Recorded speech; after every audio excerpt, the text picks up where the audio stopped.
Yes, indeed, folks. You are listening to WoW Radio. You are listening to Blue Please on WoW Radio with myself, Total Biscuit. Yes, indeed. If you just tuned in, then you have missed a lot of the show, and that is very unfortunate for you. Thankfully, you can listen to the archive, which will be up after the show at wcradio.com.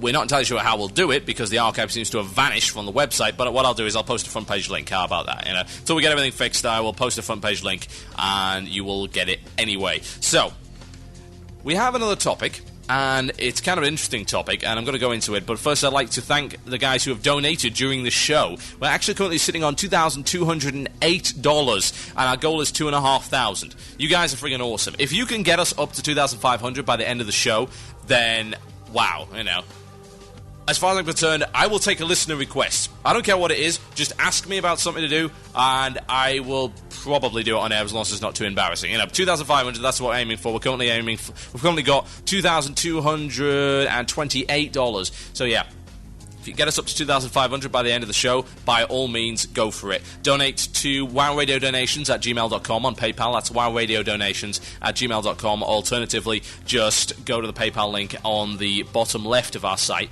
just under our little show menu, and you will find the PayPal link there. If you can do it, that'll be absolutely fantastic. I know you guys can. You're fantastic. You're awesome. You're better than any fan base for any podcast I have ever seen, quite frankly. I have never met such generous people. So, yeah, you're great. And hopefully we'll provide you with an excellent BlizzCon experience in return. Now, time for me to talk about Warhammer, because this was coming. You knew this was coming, and it's going to have to be done. In a few days, I'm going to be playing the Warhammer Retail, because I'm in the head start, because I have a collector's edition pre-ordered.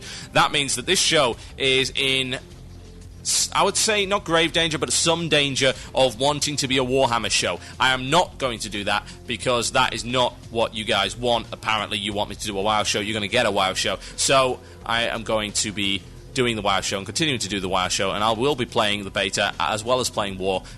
I'll do it. I'll give it a try. I reckon I can pull it off. So, we'll just see what happens. Now, for those of you worried that the station might suddenly stop broadcasting WoW shows and go over to War, I don't think that's really particularly likely to happen. What is more likely to happen is that we are going to launch a second radio station.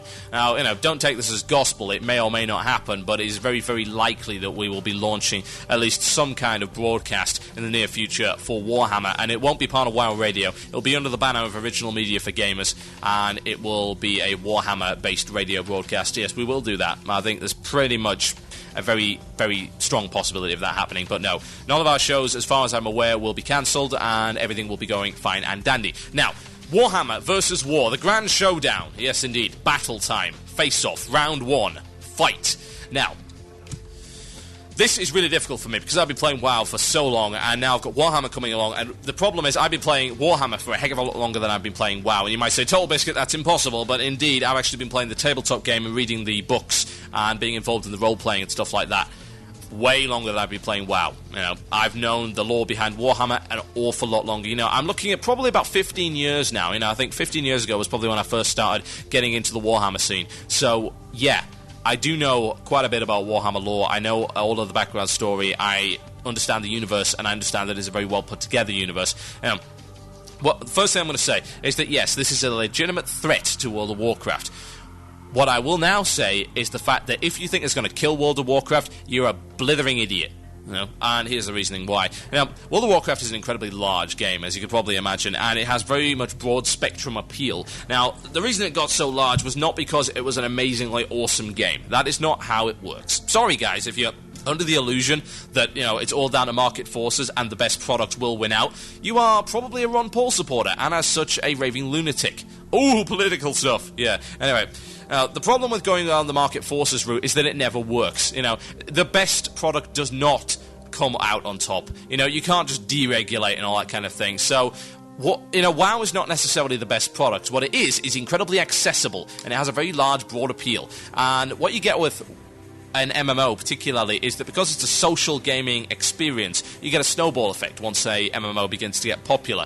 Because Person X gets into playing WoW, they then talk about it ad nauseum to Person Y and Person Z. Now, maybe Person Y might then decide to play it. Now, Person Y then talks to Person A, B, C, and D about it, and maybe, Person A and C might decide to play it. And it keeps going because your friend's playing it, you want to play it, you want to get involved in it, because, yes, it is a predominantly social experience, and I don't get why some people don't get that.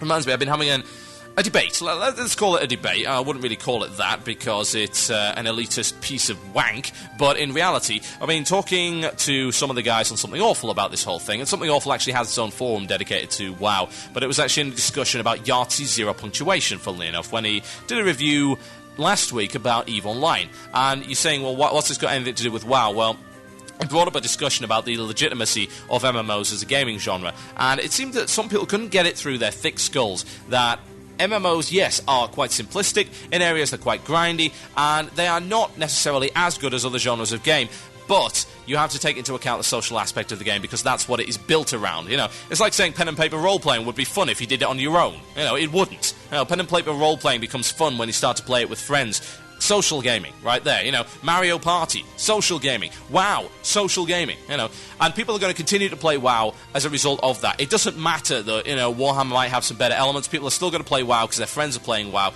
and I can't see a mass migration happening. I will probably see the biggest drop in players since launch, you know, due to an outside factor and not from a Blizzard decision, but is that going to kill it? No. You know, take 2 million away from 11 million, you've still got 9 million, you've still got the biggest MMO on the planet. Take 5 million, you've still got 7 million, still the biggest MMO on the planet, you know. At least if you don't count those Korean grindfests, and trust me, I do not. Now, what has Warhammer got that WoW does not? Well, I will tell you, I have been in the beta of Warhammer for a long time, and now it's open beta, I can actually talk about it. And what I will say about Warhammer is that it has better PvP. Why does it have better PvP? Because it was built with PvP in mind from the get-go. What also does it have? You know, because of that PvP, and because of the realm versus realm PvP system, and the capital capturing system, and the warfare that goes on there, you have a system whereby you have a dynamic world. You know, a dynamic world that can be affected in some way by the players.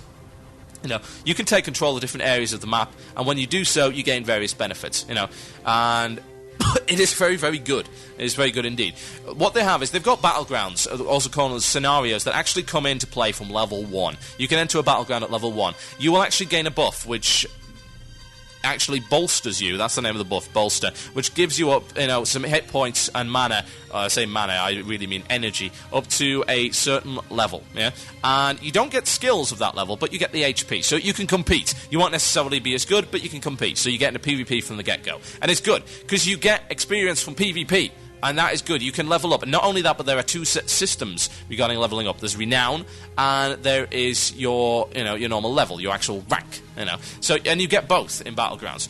So yeah, it's a good system. Not only that, but you've also got public quests that are sometimes involve going up against the opposing faction. It's like doing kind of Alterac Valley, but in an open world environment. By Alterac Valley, of course, I mean the old school version of Alterac Valley, where you've got two competing teams trying to complete various PvE objectives while fighting a PvP battle. You know, but this is all happening in open world, and it's a resetting quest. It's called public questing. You know, it's a new version of questing. You know, questing in Warhammer is the same as questing in WoW. You know, the PvE aspects are pretty much identical, bar the fact that you can do public questing. Public questing involves taking a variety of players, you know, who are in the zone at the time, and completing objectives that will go in with or without you. You know, they will go on regardless of whether or not you're there, and they'll generally last between about 10 and 15 minutes, and then you've got 2 minutes before they reset and you can do it again. Now, the cool thing about this is that you get ranked based on your contribution, and you then have a big roll at the end, and the top X% of people get some loot. They get to dip in a loot bag and pick up loot that is relevant to them. If they want money, they can take money. If they want a class-specific piece of equipment, they can take that. If they want to take some crafting stuff or a trophy, they can have that too. You know, so it's a pretty nifty system. Now, the questing, and the only advantage that questing really has over WoW, in fact, there's two advantages. One, there is no such thing as drop rate. You know, if you are sent to collect stuff, you will find it on every kill, you know. And the other advantage is the fact that you have the world map, which has a whole bunch of outlines around where the questing areas are supposed to be. And if you've used the Carbonite mod on WoW, will understand what this means. But this is actually built into the in-game UI.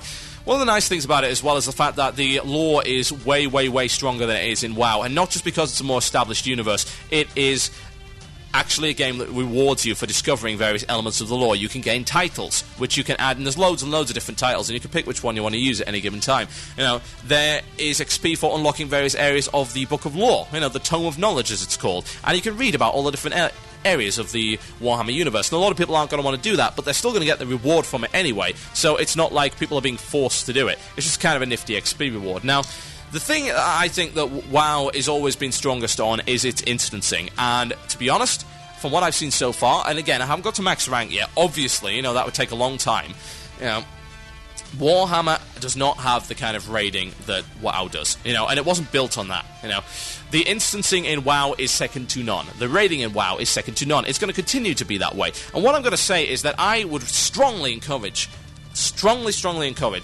Blizzard to not go down the route of the whole world PvP and non-static world. Now, I'm just grabbing my mouse from down here because it's escaped the desk. Now, you might say, Total Biscuit, you're being ridiculous, because in previous shows you've said you want this kind of thing. Well, after playing Warhammer, I don't think I do, because you know what?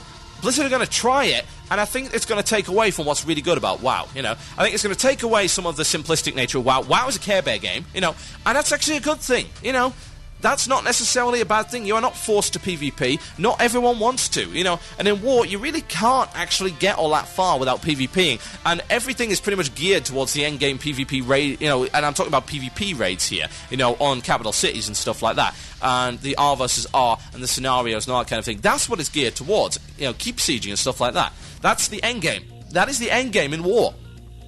It's a different game. And it really bothers me, actually, when I've been playing on the WoW or the War beta, that there's a bunch of people bitching about the other game. And I do mean that, I don't use that word lightly, and I try to avoid it, because, quite frankly, I sometimes, mostly, maybe, actually, no, I don't, have a better vocabulary than, having to stoop to that. But that's the best way to describe it, is the most apt term. I was on the 80, level 80 pre-made server yesterday, and there was so much discussion. It's like, oh, War's better than this, War's not as good as this because of this. WoW's awesome, WoW sucks, War's awesome, War sucks, blah, blah, blah. To inform, acting like there's some kind of loyalty to a video game. Blizzard and Mythic don't care if you say nice things about their game. I'm sorry, they're not going to come to your house and present you with a bouquet of flowers and a box of chocolates. It's not going to happen. They're not going to turn up in that bear suit that you want. It will not be a candygram because you said a nice thing about them on the internet. They also won't come and stab you in the face for saying a nasty thing. That's just the way of it. Some people like some things, some people like the others. Objectively speaking, they're both very good games. Now, what this says to me is that people who are going to like a lot of PvP are going to go and play War. They are. If you want PvP endgame, War's PvP is vastly superior to WoW's. Simple as that. If you want raiding, don't go to War, because you're not going to find it. And the stuff that you do find is going to be inferior. It really is. So, you've got two very different games with two very different agendas. Now, the problem I've got, I'm going to address this comment to both Mythic and to Blizzard, is that if you two keep copying each other, you're going to end up with the same game. Don't do it. Please, do not try and homogenize. One is good at PvP, one is good at PvE. Don't try and be the other guy. Seriously. The idea that people can't play two MMOs is something that is kind of going out of the window. Yeah, it used to be that way, but these days, MMOs have moved more towards less time-consuming and, more towards, hey, this is kind of friendly and we can fit it into your schedule. I can see that happening. Now, raiding requires you to schedule, yeah? If I were to raid, say, a few nights a week on WoW, I could then go and play War, and you'll say, well, Total Biscuit, how do you have that much time? Well, let me put it this way. I don't play WoW for anything other than the raiding, and I never have. Whenever I leveled up, when I got up to raiding, when I started getting into raiding, I came to this conclusion. This is the only thing I ever want to do. And it has not been proven wrong so far. Let me put it that way. I was absolutely and totally 100% correct on that. The raiding is the best bit of WoW. Always has been the best bit of WoW. It's been the most fleshed out. It's got the most content. It's the most fun. It's the most social experience you can have in WoW. That's the best thing. But that's all I play.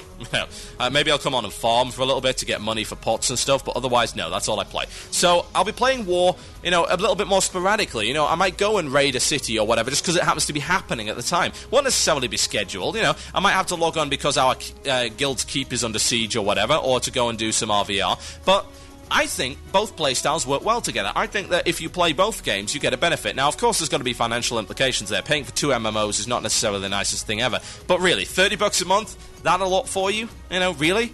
Get a job, get a paper round, I'm not the kind of person that really says pull yourself up by your bootstraps and work, but to be honest, $30 ain't much by any stretch of the imagination. And if it is too much for you, then you need to be looking rather seriously at what you're actually doing with your life and whether or not MMOs are really that important to you. So, yeah. Two games. Two separate play styles, both very good at what they do, incredibly good at what they do. If you like PvP, come and try War. If you have even the remotest interest in PvP, come and try War. It is different to WoW. It really is. The classes are different. They're more diverse. They're more specific as to what they do. They are not necessarily as flexible as the classes in WoW, and they're also a little bit more obtuse than the classes in WoW. It's a little bit more of an advanced game. It's not, obvious from the get-go as to what every class does. So, it's different. Try it. Why not? Really. Do you hold a loyalty to a video game? Because if you do, please re-examine your head. Games come and go. Even MMOs come and go. They take a little bit longer to do it, but they come and go. WoW is not going to be dying anytime soon. Players are going to come back with wrath. It might take a little bit of a hit as regards to player base, but let me say this. Blizzard needs some competition because otherwise Blizzard is going to get complacent. Last thing we want is Blizzard being complacent. Blizzard are at their absolute best when they are innovating and competing with a bunch of different people in the market and perfecting their particular brand of derivative gameplay. And that's what it is, let's face it. It just happens to be incredibly good at what it does. So yeah. Please, don't come down and tell me that, hey, this is bad, blah, blah, blah, I don't like it, because I like WoW, or I like War, and so I'm not going to play WoW. If you can afford to play both, and you want to play both, nobody is stopping you. Seriously. Nobody's stopping you. Go do it. I will be doing that, absolutely, and yes, I will be on an RP server. I'll be right back after this, folks. This is Man of War with Warriors of the World United, and I'll be coming back with the Illusion of Choice. If you want to contribute to the Illusion of Choice, you can do that. Email themurloc@gmail.com with your chosen topic for the last 15 minutes of the show. Yes, indeed. Man of War, Warriors of the World United. Epic. Most assuredly. Epic. Enjoy.